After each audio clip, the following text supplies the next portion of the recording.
예수 그리스도의 이름으로 세례를 받고 죄 사함을 받으라. 그리하면 성령을 선물로 받으리니 이 약속은 너희와 너희 자녀와 모든 먼데 사람 곧 주 우리 하나님이 얼마든지 부르시는 자들에게 하신 것이라 하고 또 여러 말로 확증하며 권하여 이르되 너희가 이 패역한 세대에서 구원을 받으라 하니 그 말을 받은 사람들은 세례를 받으매 이날의 신도수가 3천이나 더하더라. 그들이 사도의 가르침을 받아 서로 교제하고 떡을 떼며 오로지 기도에 힘쓰니라. 아멘. 오늘 우리가 함께 볼 말씀은 이제 사도행전 2장 베드로의 오순절 설교의 내용입니다. 그래서 베드로가 어떤 설교를 했는지는 우리가 읽지는 않았는데 우리가 이 설교를 듣고 이 청중들의 반응에 관해서 우리가 함께 이제 본문을 읽었습니다. 저번 주에 함께 우리가 봤던 말씀 우리가 다시 한번 이제 기억을 해봅시다. 오순절 성령이 임하시는 사건을 우리가 함께 봤습니다. 그래서 오순절 성령 강림 사건은 새로운 신약의 교회가 태어나는 생일과도 같은 날이다 라고 우리가 함께 나눴어요.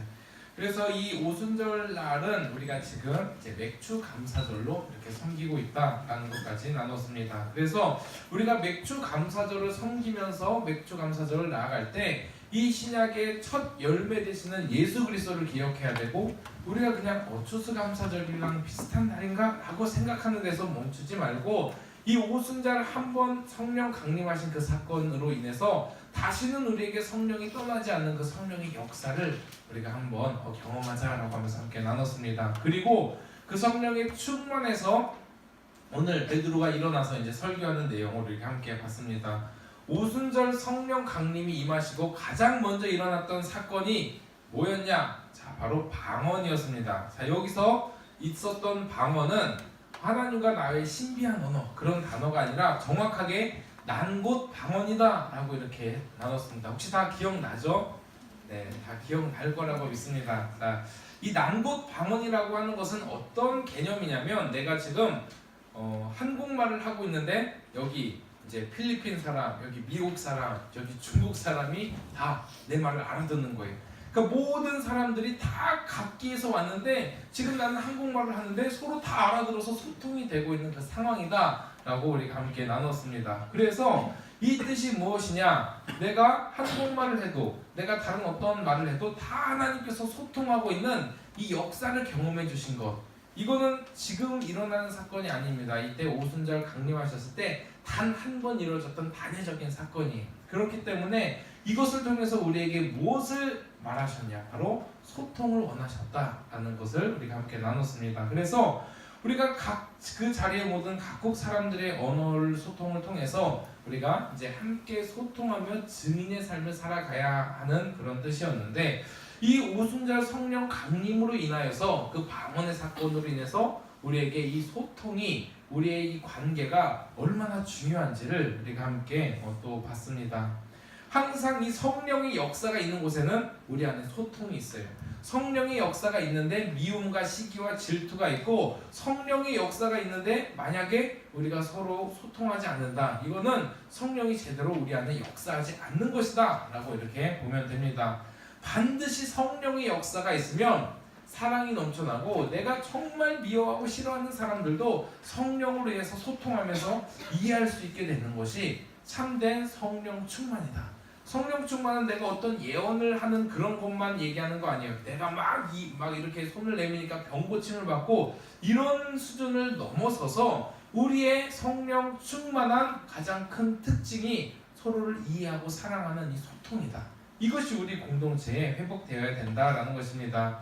그래서 우리가 성령 충만한다라고 하면은 반드시 우리가 서로의 마음이 상한 자를 위로해 줘야 되고 또 기쁨도 나눠야 되고 또한 슬픔도 나눠야 되는 그런 소통이 있어야 된다라는 것입니다. 그래서 하나님께서 원하시는 공동체는 모이기에 힘쓰는 공동체예요. 개개인이 모여가지고 개인이 혼자 신앙생활을 한다라고 했을 때 정말 그 개인이 혼자 신앙생활 잘하는 경우가 얼마 없는 걸 하나님이 너무나도 잘 아세요. 그래서 하나님은 이 토요일 저녁에 그렇게 토요일 저녁에 얼마나 많이 가서 놀고 싶고 얼마나 많이 또 자고 싶고 그러겠어요. 지금 너무나 좀 또 피곤한 상태이기도 한데 그럼에도 불구하고 하나님께서 이 공동체를 통해서 우리 기도원 공동체를 통해서 모이게 해주신 것은 분명한 이유가 있다라는 거예요. 바로 이것이 성령 충만한 증거고 우리가 그렇게 살아가야 되기 때문이다라는 것입니다.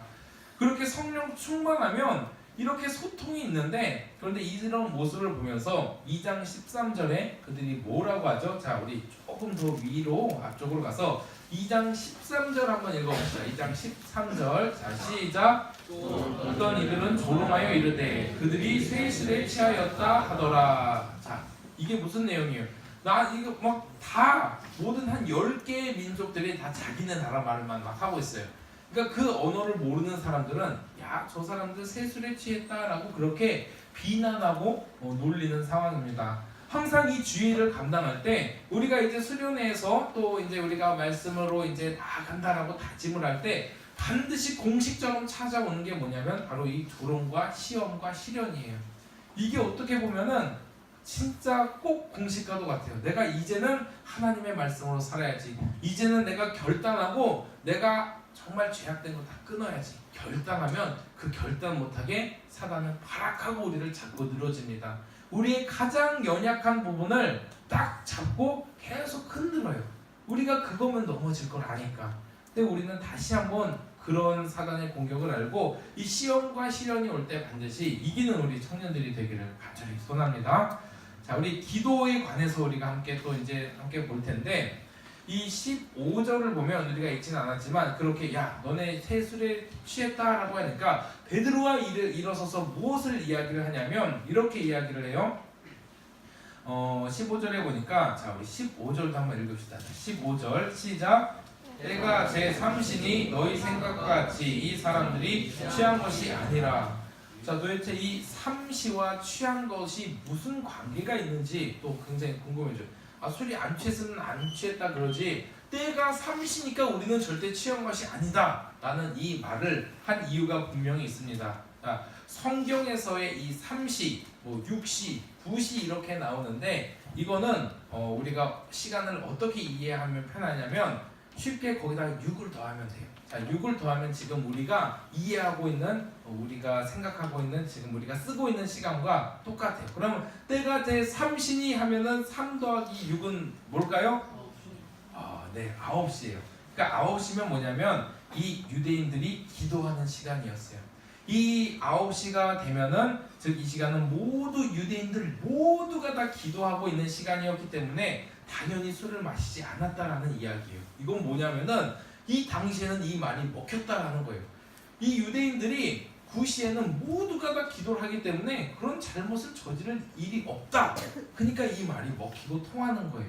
여기를 보면서 이 말이 납득이 간다는 것은 누구나 다 알듯이 이 시간에는 기도를 한다라고 하는 그 말씀이다라는 것입니다. 누가 뭐래도 이 시간만큼은 기도한다. 과연 우리에게도 그런 시간이 있을까? 우리가 한번 생각해 봤으면 좋겠어요. 우리 교회적으로는 364일 송구영신 예배를 빼고 매일 이제 5시에 이제 기도의 시간을 여기서 가집니다. 아침을 여는 시간이에요. 그 시간에 내가 기도하기 때문에 나는 다른 어떤 곳에 가지 않는다라는 그런 고백이 얼마나 멋있는 고백인지 몰라요. 근데 우리의 신앙에서도 이런 고백이 좀 있었으면 좋겠어요. 그 시간만큼은 내가 양보하지 않겠다라는 하나님과 나와의 그 경건의 시간, 그 시간을 확보한 우리 청년들의 그 발전한 그 신앙의 모습을 보면 너무나 기대가 돼요. 굉장히 저도 청년 때 막 이렇게 별로였다라고 이렇게 얘기를 많이 하잖아요. 주기도문 나가다가도 도망갔던 그런 연약한 모습을 가진 사람이 바로 저였어요. 그런데 사람이 언제 변하나 보니까 하나님과 나와의 이 경건의 시간이 회복될 때 사람이 조금씩 변하더라고요. 내가 이 시간만큼은 하나님과의 약속의 시간으로 지키겠다. 그 시간이 저는 언제였냐면 이제 아침 시간이었어요. 당연히 이제 저는 외국에서 살았었기 때문에 이제 시간에 어떤 제약이 그렇게 크지 않았어요. 항상 5시 반에는 공동체적으로 이제 다 같이 기도를 하고 모든 이제 사람들이 다 같이 그때는 기도를 해요. 사람이 없으면 막 제가 한 달도 막 그때 예배 인도하고 아침 저녁으로 그 시간이 있는데 나의 개인의 경건의 시간을 항상 한 7시부터 10시까지는 항상 그 시간을 잡아놨어요. 그 시간은 내가 기도하는 시간이기 때문에 양보를 안 했어요. 가끔 그 시간에 양보할 수 있는 시간은 한국에서 이제 어떤 교회가 이제 방문했을 때 그 교회에 집중하는 시간 아니면 그 시간은 항상 확보를 했었어요. 그런데 그 시간을 바쁘다는 이유로 그 시간을 한번 몇 번 빼버리면 도저히 이렇게 막 생각해 보니까 그러면 일을 더 잘하고 효율적으로 할까 생각해 보니까 절대 아니에요. 충분히 하나님께서는 감당할 시간을 주세요. 우리가 만약에 그 시간을 정해놓으면 우리가 하지 못하는 그 일들이 많다라고 내가 막 생각하면서 시간을 계산하게 될 수도 있는데 하나님께서 더 시간을 책임져 주시고 함께 해주십니다. 3시간에 할 거를 2시간에 할 수 있도록 하나님께서 지혜를 주시고 또 내가 그 하나님과의 경건의 시간을 지키며 나아갈 때 나의 신앙이 얼마나 큰 유익이 되는지 모릅니다. 이 공항을 많이 왔다 갔다 하면은 꼭 이제 딱 시간이 되면은 이제 무슬림들은 갑자기 사람들이 왔다 갔다 하는 거 신경을 안 써요. 그냥 바로 자리를 깔아놓고 엎드려 기도를 해요. 그 기도를 하면서 참 대단하다라는 시간을 뭐 이렇게 시각으로 보는 사람도 많은데 괜히 저것보다는 우리가 좀 열심히 해야 되지 않겠나 라는 그런 마음의 도전도 돼요. 그래서 이제 개인의 경건의 시간을 그렇게 정해서 이렇게 가는데 우리 개개인의 그 경건의 시간 하나님과 나와의 그 교제의 시간을 항상 정해봤으면 좋겠어요. 아침에 1시간만 일찍 일어나서 하나님과의 나와의 경건의 시간을 갖겠다. 아니면 내가 자기 전에 이렇게 핸드폰 보면서 졸다가 이렇게 얼굴에 떨어뜨리지 말고 제가 경험해봐서 알아요. 자, 그렇게 하면 뭐 이게 선한 게 없어요. 잘 때 이렇게 전자파를 이렇게 계속 맞고 자면은 숙면을 잘 못 취한다라고 해요. 그럼 내가 자기 전에 자는 시간이 그러면은 일정해야 되겠죠? 자는 시간에 한 30분이라도 내가 하나님 앞에 뭐 큐티책 매일 성경을 읽고 하나님 앞에 기도하는 시간을 좀 가져보겠다. 이런 다짐을 해야 우리가 신앙인이다. 그래도 그리스도인이다 라고 하는 그런 명목이 쓸 수 있다는 거예요. 하나님과 한번 약속을 해봐요. 그럼 우리 삶이 더 풍성해지는 것을 반드시 경험할 거예요. 하나님께 내가 하나님과의 경건의 시간을 오전에 최선을 다해서 드리면 그 모든 나머지 업무는 오후에 다 해도 돼요. 만약에 내가 시간이 자유롭다라고 하면, 하지만 우리가 시간에 출퇴근 시간에 얽매여 있다라고 하면은 충분히 우리가 10분이라도 낼 수 있어요. 이 시간만큼은 내가 양보하지 않겠다라는 그 시간을 지키면 우리 삶이 변합니다. 하나님과의 관계가 회복이 됩니다. 내가 억눌리고 내가 막 하나님 아버지 앞에서 어떻게 막 신앙생활을 막 이렇게 눌리고 힘들어하고 뭐 이렇게 어려웠던 막힌 것들이 서서히 풀려가는 역사가 일어날 거예요. 반드시 우리 한 번씩 시행해 봤으면 좋겠습니다. 또 누가 보든 안 보든 그 시간을 지켜나갔으면 좋겠어요.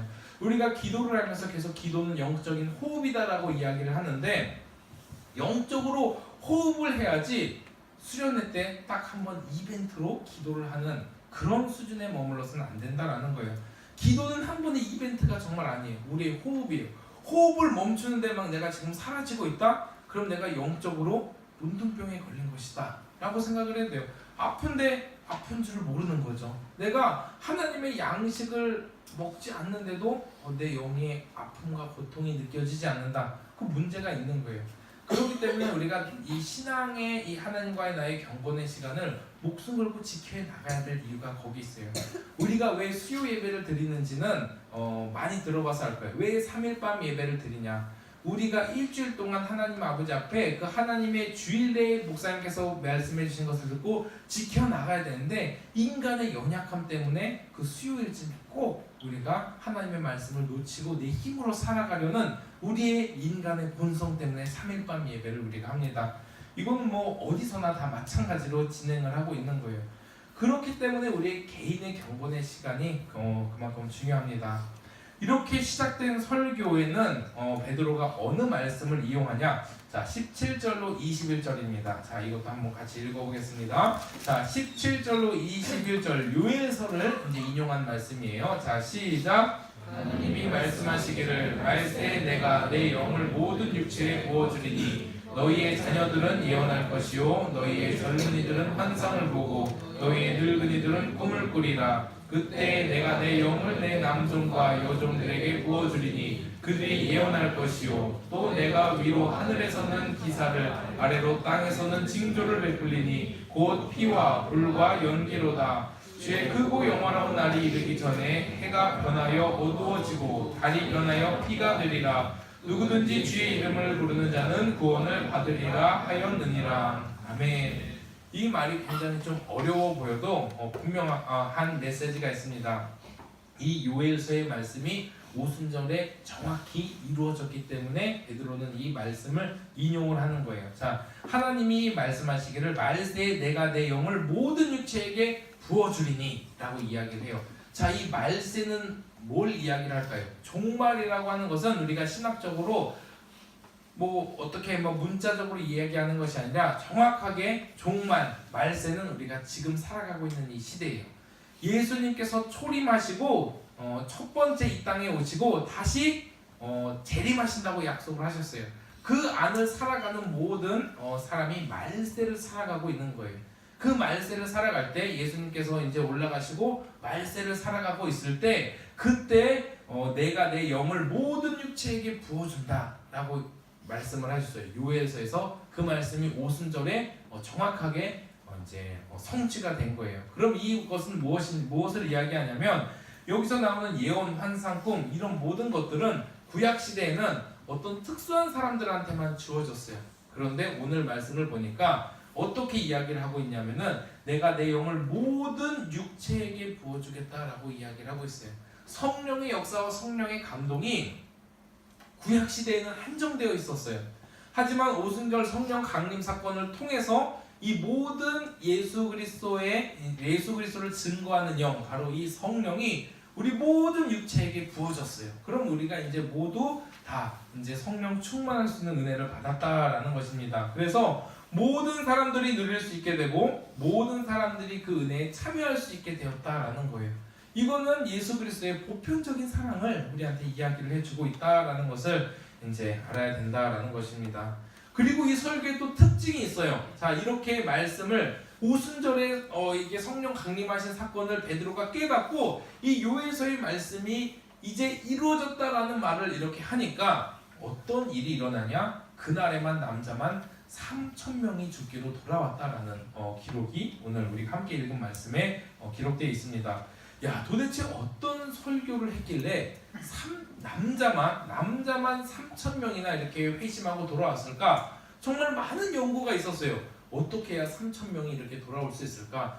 그런데 한때 이런 역사가 있었던 적이 있어요. 우리가 역사적으로 이제 청교도라고 하는 그 사람들의 그런 이제 연구가 지금도 계속해서 많이 되고 있고, 많은 이제 목사님들이 이 청교도의 신앙과 이 열정을 배우고 그것을 모태로 삼고 그렇게 신앙생활을 나가시는 이제 목사님들이 굉장히 많아요.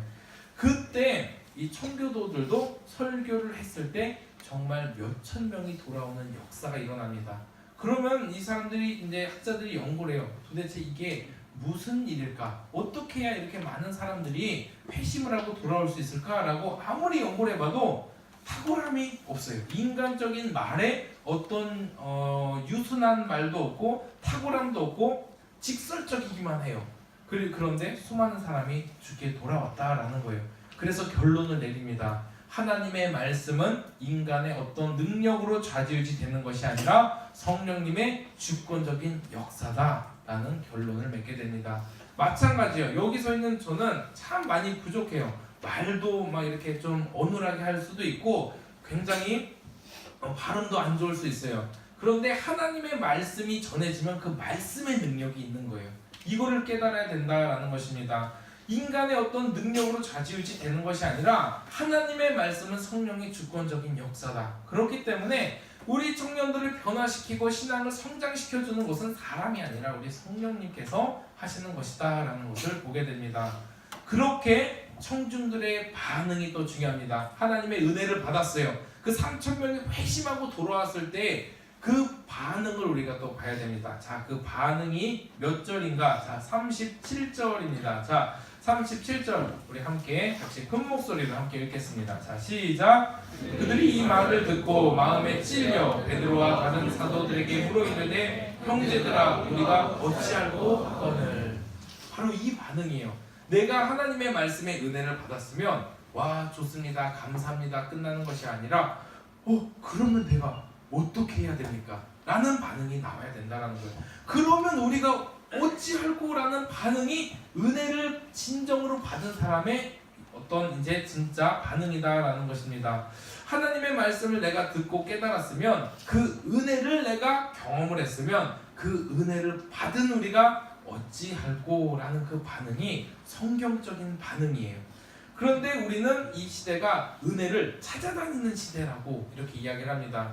그래서 SNS를 제가 한때 상처로 인해서 안 한 적이 있어요. 근데 요새는 소통을 하려고 좀 합니다.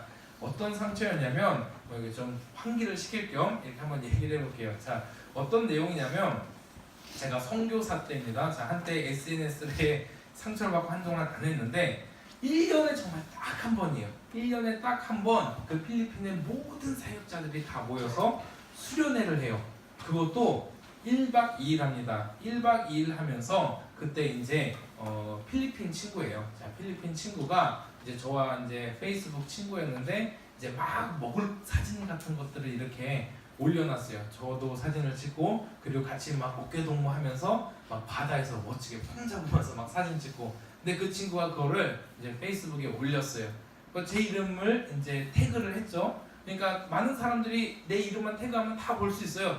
얼마나 똥폼을 잡았는지 배 위에 올라가가지고 이제 이렇게 막 짝다리 주고 막 하늘 보면서 이렇게 막 사진도 찍고 그랬었는데 그렇게 막 바다가 막 너무 예뻐요. 우리 마닐라 쪽 바세코가 빈민 지역이긴 하지만 야, 석양이 정말 예뻐요. 사진 찍으면 예술이에요. 그런데 그 사진을 한번 보고 정말 어떤 일이 있었냐면은 그 태그된 사진을 보고 이제 딱 한 명이에요. 딱 한 명의 성도가 담임 목사님을 이제 찾아가가지고 저를 파송해 주신 담임 목사님이에요. 도대체 제가 뭐 하고 있는지를 모르겠다고 이렇게 선교 가서 놀고 먹고 있다고 이거 뭐라고 하면서 막 열변을 토해서 아니까 제가 지금 어떤 상황인지 담임 목사님 아니까 도리어 막 그 성도한테 화냈다고. 그런데 이 SNS는 조금 자중해서 하라고 그렇게 얘기를 한 적이 있어요. 근데 그때 내 상황이 어땠냐면 가족과 떨어져 있는 상황이었어요. 독수 공방하면서 이 악물고 내가 사역을 감당하고 있을 때였어요. 그때도 거기 가서 바다에서 똥폼 잡으면서 사진 찍을 때도 저희 가족은 한국에서 집도 없이 떠돌아다녔을 때예요. 너무 속상한 거였어요. 그래서 막 SNS 안 해버렸어요. 근데 소통하고 싶어서 한번 열어보면서 이제 친구도 이렇게 신청을 소심하게 몇 명씩 하고 이렇게 했어요. 저는 소통을 굉장히 좋아합니다. 근데 거기서 이런 글을 봤어요. 얼마 전에 오늘 기독교의 위기 가운데 하나가 뭐냐? 바로 은혜를 찾아다닌다라는 그 글귀를 한번 봤어요. 그것을 풍자한 그림이었어요. 은혜를 찾아다니는 거예요. 그래서 그 은혜가 내 마음에 들어야 내가 그게 은혜가 되는 거예요. 예를 들면 이런 거죠.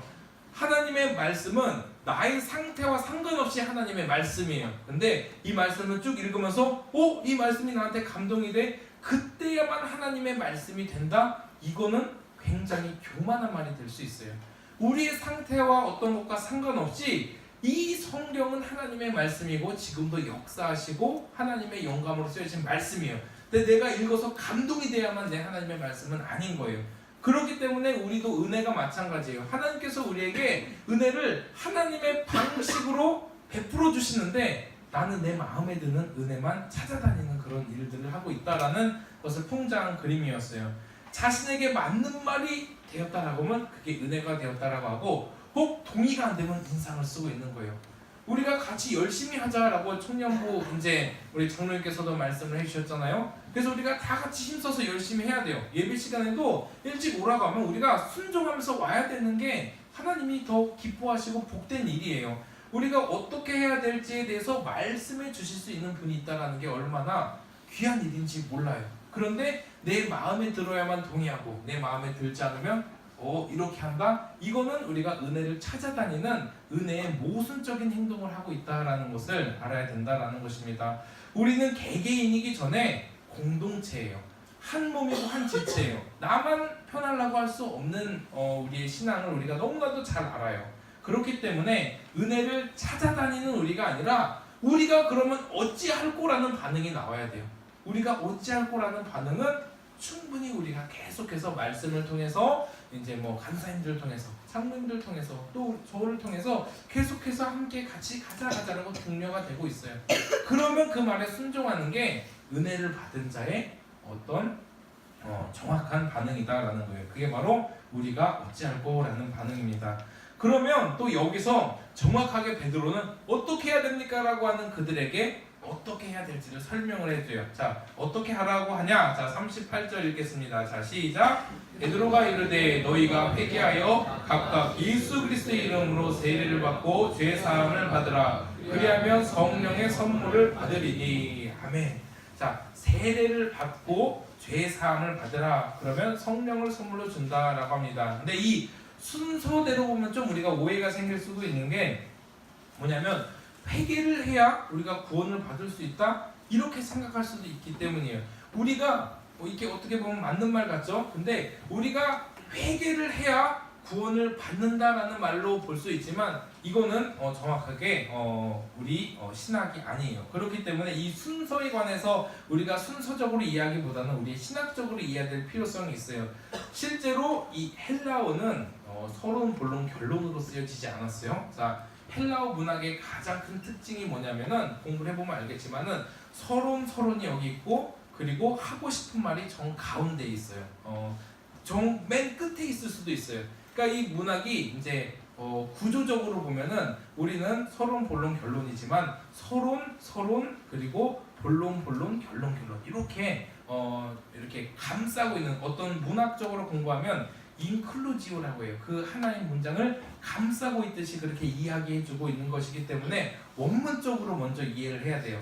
자, 그러면 여기서 어떻게 이해를 해야 되냐면은 사실 우리는 다 죽은 자예요. 죽은 자이기 때문에 일단은 살려놓고 회개를 해야 된다라는 것이 우리의 정확한 신학입니다. 그런데 죽은 사람 보고 우리는 죽었던 영이에요. 죽은 사람 보고 야, 너 회개해라 라고는 할 수가 없어요. 죽은 자들한테 일어나 걸어라 라고도 할 수 없는 거예요. 일단은 살려놓고 회개를 하라 라는 그 이해가 더 맞습니다. 그래서 이처럼 회개는 구원받은 자